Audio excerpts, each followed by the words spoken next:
دوستو، ایک انسان کے لیے سب سے زیادہ افسوسناک بات وہ ہوتی ہے جب اس کا کوئی انتہائی قریبی لاپتہ ہو جائے اور پھر اس کی کچھ خبر نہ مل سکے۔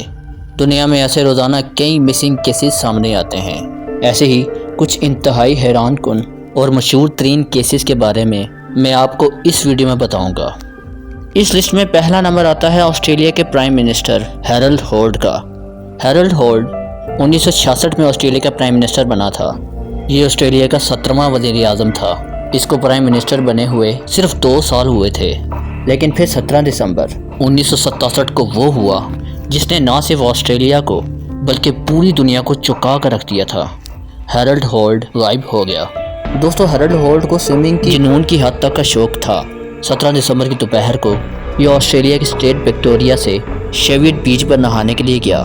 اس کے ساتھ اس کا کوئی باڈی گارڈ موجود نہیں تھا اور پھر یہ لاپتہ ہو گیا۔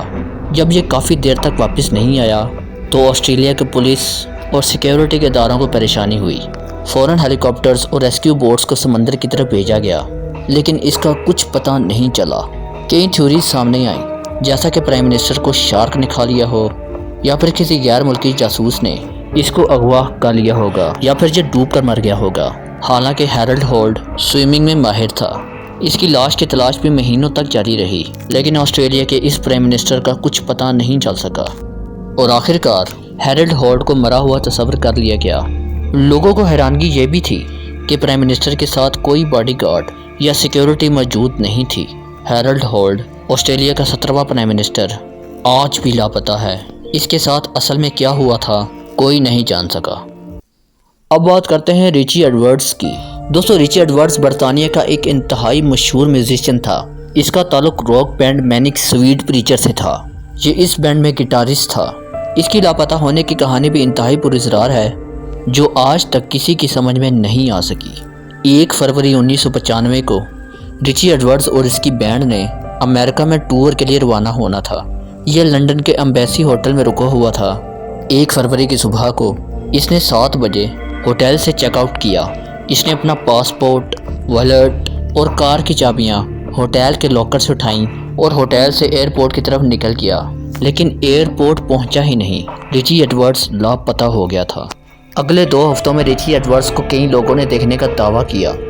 لاپتہ ریچی ایڈورڈز کو پاسپورٹ آفس میں دیکھا گیا، پھر اس کے ایک فین نے اس کو ایک بس اسٹیشن پر دیکھا، یہاں تک کہ اس کے لاپتہ ہونے کے 7 دن کے بعد ایک ٹیکسی ڈرائیور نے دعویٰ کیا کہ ریچی ایڈورڈز اس کی ٹیکسی میں بیٹھا تھا اور اس نے ریچی کو ٹرین اسٹیشن پر چھوڑا تھا اور ریچی نے اس کو 68 پاؤنڈ کرایہ بھی دیا تھا۔ 14 فروری 1995 کو ریچی کی گاڑی ایک برج پر کھڑی ہوئی مل گئی، لیکن اس میں ریچی نہیں تھا۔ ریچی کہاں گیا تھا کوئی نہیں جانتا تھا۔ ریچی ایڈورڈز کی کئی ہفتوں تک تلاش کی گئی، لیکن اس کا کوئی سراغ نہیں مل سکا، یہاں تک کہ اس کو انڈیا کے شہر گوا میں بھی دیکھنے کا دعویٰ کیا گیا اور اس کے علاوہ کئی لوگوں نے اس کو دنیا کے کئی حصوں میں دیکھا، لیکن ریچی کہاں گم ہو گیا تھا اور آج زندہ بھی ہے یا نہیں یہ کوئی نہیں جانتا۔ اس کیس نے دنیا میں کئی سالوں تک سنسنی پھیلائے رکھی تھی۔ اب بات کرتے ہیں ایک اور انتہائی عجیب کیس کی۔ اس کو ڈس اپیرنس آف میڈلین مکین بھی کہتے ہیں۔ یہ دنیا کی تاریخ کے سب سے مشہور ترین مسنگ کیسز میں سے ایک ہے۔ یہ ایک بچی کا مسنگ کیس ہے اور یہ بچی اپنے بیڈ سے غائب ہو گئی تھی۔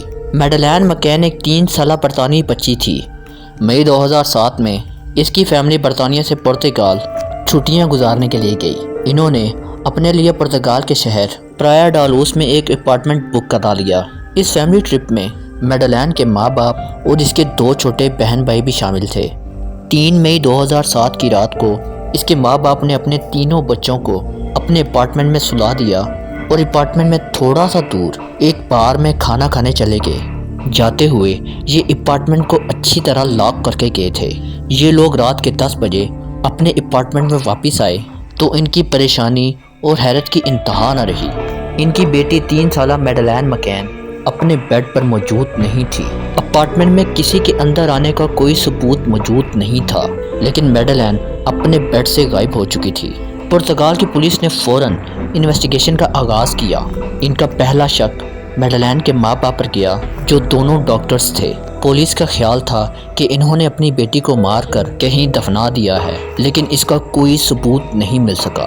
دیکھتے ہی دیکھتے یہ کیس پوری دنیا میں مشہور ہو گیا۔ پرتگال کی پولیس سے لے کر برطانیہ کے اسکاٹ لینڈ یارڈ اور پرائیویٹ جاسوس سب اس کیس کو انویسٹیگیٹ کرنے میں لگ گئے کہ آخر ایک 3 سالہ بچی اپنے بیڈ سے کیسے غائب ہو سکتی ہے۔ اس کیس پر تقریباً $12 ملین خرچہ ہوا، جو ایک بہت بڑی رقم تھی، لیکن کچھ سامنے نہیں آ سکا۔ اپریل 2012 میں UK میں پولیس نے میڈلین کی ایک تصویر شائع کی کہ میڈلین اب ایسی دکھتی ہوگی، لیکن کوئی فائدہ نہیں ہو سکا۔ میڈلین کہاں گئی آج تک کوئی نہیں جانتا۔ اس ویڈیو کے چوتھے کیس کا نام ہے plane with no pilot. 15 March 2017 کو زنگ رونگ نامی ایک 27 سالہ چائنیز اسٹوڈنٹ نے امریکی ریاست مشیگن کے ایک فلائنگ کلب سے ایک سنگل انجن جہاز کرائے پر لیا۔ یہ آدمی یونیورسٹی آف مشیگن میں ڈاکٹریٹ کی تعلیم حاصل کر رہا تھا۔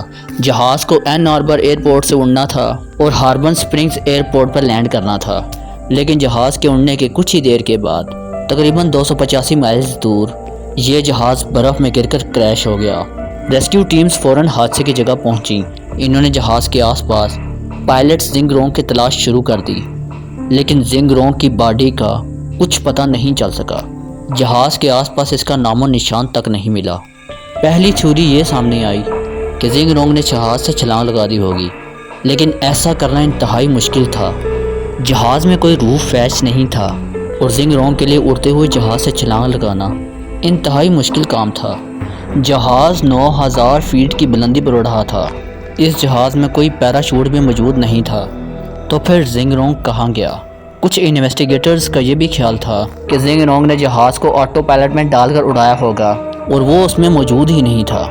اس حادثے کے 7 مہینے کے بعد زنگ رونگ کو ہر جگہ تلاش کر کے اس کو مرا ہوا ڈکلیئر کر دیا گیا، لیکن زنگ رونگ کہاں گیا اور یہ جہاز میں کیوں موجود نہیں تھا، کچھ سامنے نہیں آ سکا۔ اور دوستو، اس ویڈیو کا آخری کیس ہے ریبیکا کوریم نامی لڑکی کا۔ یہ لڑکی ایک بحری جہاز سے غائب ہو چکی تھی اور اس کا آج تک کوئی سراغ نہیں مل سکا۔ یہ کیس بھی دنیا میں بے حد مشہور ہوا تھا۔ ریبیکا ڈزنی کروز شپ نامی بحری جہاز میں کام کرتی تھی۔ اس کا تعلق برطانیہ سے تھا۔ یہ کڈز انٹرٹینر تھی، یعنی بحری جہاز میں بچوں کو انٹرٹین کرتی تھی۔ 2011 میں ڈزنی کا یہ جہاز 2000 مسافروں کو امریکہ سے میکسیکو لے کر جا رہا تھا۔ 22 مارچ 2011 کو ریبیکا صبح اپنی ڈیوٹی پر موجود نہیں تھی۔ جہاز کی سیکیورٹی نے فوراً ریبیکا کی تلاش کرنا شروع کر دی۔ اس کے جوتے جہاز کے 5ویں فلور پر پڑے ہوئے ملے تھے، لیکن ریبیکا کا کچھ اتا پتہ نہیں تھا۔ CCTV کیمراز میں ریبیکا کو اسی فلور پر اپنا سر پکڑ کر کھڑے دیکھا گیا، جیسے کہ یہ بے حد پریشان ہو، لیکن کسی بھی CCTV کیمرہ میں اس کو جہاز سے کودتے نہیں دیکھا گیا۔ ریبیکا کو پورے جہاز میں ہر جگہ تلاش کر لیا گیا، لیکن جہاز میں اس کا کوئی سراغ نہیں ملا۔ حیران کن طور پر سمندر کے اس حصے میں ریبیکا کو ڈھونڈنے کے لیے نہ تو جہاز وہاں رکا اور نہ ہی انہوں نے واپس جانے کی زحمت کی۔ جہاز کے کیپٹن نے یہ کہہ کر جان چھڑا لی کہ کوئی بہت بڑی سمندر کی لہر جہاز کے اوپر آئی ہوگی اور ریبیکا کو اپنے ساتھ بہا کر لے گئی ہوگی، لیکن ایسا ممکن نہیں تھا۔ ریبیکا کوریم کہاں گئی کوئی نہیں جانتا تھا۔ اس کیس نے بھی کافی ہیڈ لائنز بنائی تھیں اور میڈیا میں کافی مشہور ہوا تھا۔ دوستو، آپ کمنٹس کر کے ضرور بتائیں کہ آپ کو ان میں سے سب سے زیادہ پراسرار مسنگ کیس کون سا لگا۔ اگر آپ کو یہ ویڈیو پسند آئی ہو تو اس ویڈیو کو لائک اور شیئر کرنا مت بھولیے گا۔ ایسی ہی مزید انٹرسٹنگ اور معلومات سے بھرپور ویڈیوز دیکھنے کے لیے اس چینل کو سبسکرائب کر دیں اور ساتھ بیل آئیکن پر پریس کر دیں، تاکہ اس چینل کی ہر نئی آنے والی ویڈیو کا نوٹیفیکیشن آپ کو سب سے پہلے ملتا رہے۔ اپنا بہت زیادہ خیال رکھیں۔ اللہ حافظ۔